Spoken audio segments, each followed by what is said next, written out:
News पढ़ते समय मुझे 10 नए वर्ड्स सीखने को मिले। आज आप भी वही सीखोगे।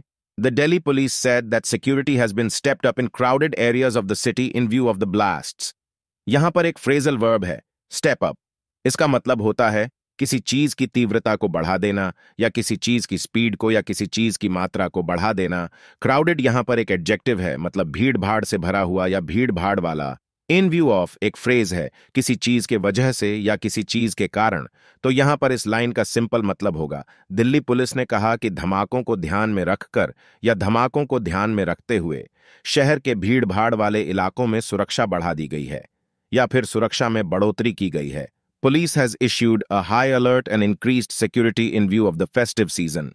यहां पर इश्यू एक काउंटेबल नाउन है। वैसे तो एक ऐसा मुद्दा या फिर एक ऐसा टॉपिक जिस पर बहुत सारे लोगों के द्वारा बातें की जा रही है, लेकिन अगर इसको एक वर्ब के रूप में यूज करते हैं तो इसका मतलब होगा यदि आपको कुछ जारी किया जाता है तो यह ऑनऑफिशियल तौर पर आपको दिया जाता है, या ऑनऑफिशियल तौर पर कुछ जारी करना।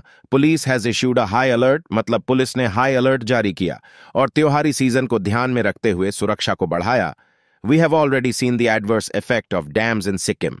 एडवर्स इफेक्ट एक कॉलोकेशन है, मतलब नकारात्मक और हानिकारक प्रभाव, प्रतिकूल प्रभाव। इस लाइन का मतलब यह है कि हम पहले ही सिक्किम में बांधों के प्रतिकूल प्रभाव को देख चुके हैं कि वे कैसे टूटे। ऐसे केस हम पहले ही सुन चुके हैं या देख चुके हैं। We accept that we are facing some hurdles. Hurdle एक नाउन है, इसका मतलब है कि रुकावट, बाधा।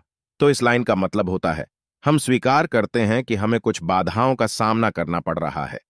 यहां पर कहने का मतलब यह है कि असम में बहुत सारे डैम पहले ही टूट चुके हैं, तो यहां पर उसकी बात चल रही है। Israel has been bombarding Gaza.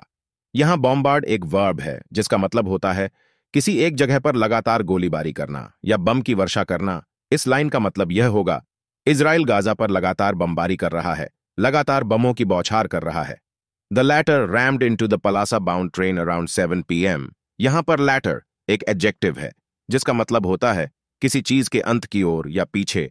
RAM into एक फ्रेजल वर्ब है जिसका मतलब है किसी चीज या पर्सन से तेजी से टकराना, फोर्स के साथ। विशाखापत्तनम से रायगढ़ जाने वाली ट्रेन के पीछे के 3 डिब्बे पटरी से उतर गए। शाम करीब 7 बजे वह पलासा जाने वाली ट्रेन से टकरा गए। They then pelted stones at the bungalow. यहां पर पेल्ट का मतलब है पत्थर या चीजें फेंकना, किसी इंसान पर या किसी चीज पर लगातार। 21 buses were gutted after a massive fire।